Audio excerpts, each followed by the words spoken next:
എക്സ്ചേഞ്ചിൽ fund add ചെയ്യുമ്പോൾ ബൈനാൻസിൽ P2P ചെയ്യുന്നതിൽ കുറച്ച് റിസ്ക്കും കാര്യങ്ങളൊക്കെ നമുക്കറിയാം. അപ്പോൾ അക്കൗണ്ട് ഫ്രീസും കാര്യങ്ങളൊക്കെ അത് റിലേറ്റഡ് ആയിട്ട് വരുന്നുണ്ട്. അപ്പോൾ നമുക്ക് സേഫായിട്ട് ഡെപ്പോസിറ്റ് ആൻഡ് വിഡ്രോവൽ ചെയ്യാൻ സഹായിക്കുന്ന ഒരു പ്ലാറ്റ്ഫോമാണ് ഞാനിപ്പോൾ ഈ വീഡിയോയിൽ ആഡ് ചെയ്യുന്നത്. പ്ലാറ്റ്ഫോമിൻ്റെ പേര് ഓൺറാബ് എന്നാണ്. ഞാൻ ഈ പ്ലാറ്റ്ഫോം യൂസ് ചെയ്ത് നോക്കി. ഇന്നിപ്പോൾ ഒരു 1,00,000 രൂപയുടെ ട്രാൻസാക്ഷൻ വരെ നടത്തിയിരുന്നു. 50,000 വെച്ച് 2 ടൈംസ് ആയിട്ടാണ് ചെയ്തത്. അപ്പോൾ ഇതൊരു സെക്യൂർ ആയിട്ടുള്ള പ്ലാറ്റ്ഫോമാണ്. ഒരു 30 സെക്കൻഡ്സിൻ്റെ ഉള്ളിൽ പേയ്മെൻറ്റ് കാര്യങ്ങളൊക്കെ റിസീവ് ആവുന്നുണ്ട്. ചെയ്ത് നോക്കിയിട്ടാണ് പറയുന്നത്. അപ്പോൾ ഇവരുടെ ആപ്ലിക്കേഷൻ ഉണ്ടെന്ന് തോന്നുന്നു പ്ലേ സ്റ്റോറിൽ. എനിക്കറിയില്ല, ഞാനിപ്പോൾ അവരുടെ വെബ്സൈറ്റ് ത്രൂ ആണ് ചെയ്യുന്നത്. ജസ്റ്റ് വെബ്സൈറ്റിൽ പോയി രജിസ്റ്റർ ചെയ്തു അക്കൗണ്ട്.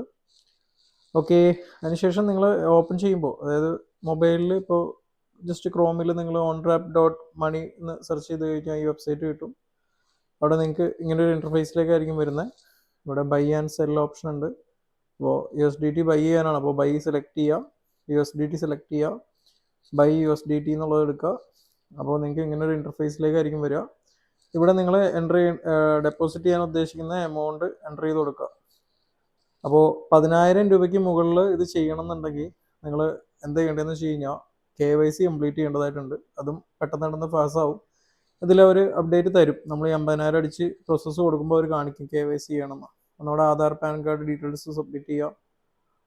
നിങ്ങളുടെ ആധാർ ഡിജിറ്റൽ ലോക്കറിൽ ഉണ്ടെന്നുണ്ടെങ്കിൽ ജസ്റ്റ് OTP വെച്ച് നമുക്ക് പെട്ടെന്ന് കാര്യങ്ങൾ നടക്കും.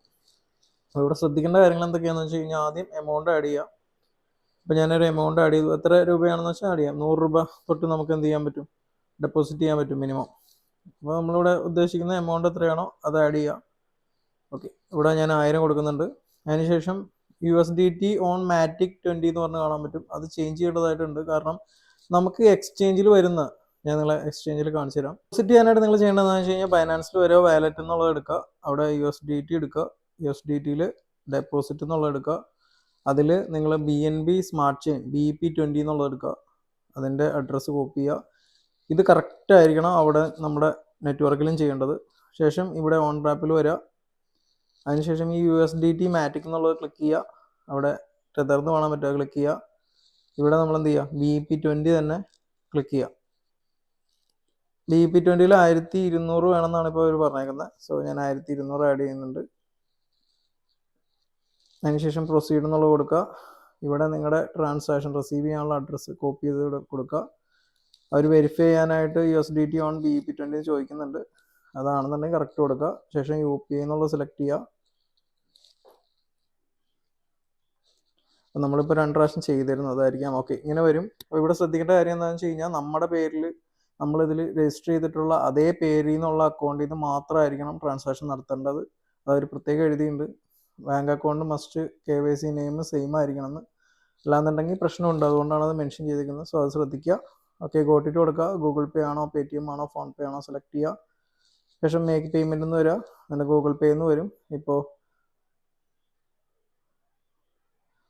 നമ്മുടെ സെക്യൂരിറ്റിയുടെ ഭാഗമായിട്ടാണ് ഇത് കാണിക്കാത്തത്. അവിടെ ബാങ്ക് ഡീറ്റെയിൽസ് കൊടുക്കുക, പേയ്മെൻറ്റ് ചെയ്യുക. പേയ്മെൻറ്റ് ചെയ്ത ശേഷം നേരെ തിരിച്ച് ഈ പേജിലേക്ക് വരിക, വെയിറ്റ് ചെയ്യുക. ട്രാൻസാക്ഷൻ കംപ്ലീറ്റ് ആയി എന്നുള്ളൊരു നോട്ടിഫിക്കേഷൻ വരുന്നവരെ വെയിറ്റ് ചെയ്യുക. അത് ഇടയ്ക്ക് ക്ലോസ് ചെയ്ത് കളയരുത്. ജസ്റ്റ് ഓർഗനായിട്ടിരിക്കുക. അപ്പോൾ അവിടെ ഡണ്ണ് കാണിച്ചു കഴിഞ്ഞാൽ ജസ്റ്റ് തിരിച്ച് നേരെ എന്ത് ചെയ്യുക, ബൈനാൻസിലേക്ക് പോവുക. അവിടെ റിസീവ്ഡ് ഫണ്ടിൽ ഈ എമൗണ്ട് വന്നിട്ടുണ്ടോ എന്ന് നോക്കുക. ഇത്രയേ ഉള്ളൂ. USDT വന്നിട്ടുണ്ടെന്നുണ്ടെങ്കിൽ നോർമലി നമ്മൾ ചെയ്യുന്ന പോലെ സ്പോട്ടിൽ ആ എമൗണ്ട് വന്നിട്ടുണ്ടാവും. ഏത് കോയിനാണോ വാങ്ങാൻ ഉദ്ദേശിക്കുന്നത് കോയിൻ സെലക്ട് ചെയ്യുക, ബൈ ചെയ്യുക. ഇത് തന്നെ സെല് ചെയ്യാനായിട്ടും സിമ്പിളായിട്ട് ചെയ്യാവുന്നതാണ്. നേരത്തെ ചെയ്ത പോലെ ബൈന് പകരം എന്ത് ചെയ്യുക, സെല്ല് സെലക്ട് ചെയ്യുക. ഇത്രയേ ഉള്ളൂ ഇതിൻ്റെ ഫോർമാലിറ്റി എന്ന് പറയാനായിട്ട്. അപ്പോൾ ഇതേപോലെ ആയിരിക്കും വരിക. V looking for deposit, expected waiting time 30 second എന്ന് പറഞ്ഞാൽ നമ്മൾ പേയ്മെൻറ്റ് ചെയ്തിട്ടുണ്ടെന്നുണ്ടെങ്കിൽ ഈ ഡിറ്റക്റ്റിംഗ് ഡെപ്പോസിറ്റ് കഴിഞ്ഞ് നേരെ അത് പർച്ചേസിങ് ക്രിപ്റ്റോയിലേക്ക് വരും. കുറച്ച് സെക്കൻഡുകൾ കൊണ്ട് സെൻഡിങ് ടു ക്രിപ്റ്റോ എന്ന് പറഞ്ഞാൽ നമ്മുടെ അക്കൗണ്ടിൽ ആ ഫണ്ട് വരും. ഞാൻ ഇപ്പോൾ ചെയ്തിട്ടില്ല, അതുകൊണ്ടാണ് ഇങ്ങനെ കാണിക്കുന്നത്. ഇത്രയേ ഉള്ളൂ ഇത്. അപ്പോൾ ഇത് ചെയ്ത് കഴിഞ്ഞാൽ കുറച്ച് മറ്റേ P2P ചെയ്യുന്നുള്ള സ്കാമിലൊന്നും പെടത്തില്ല. ഓക്കെ.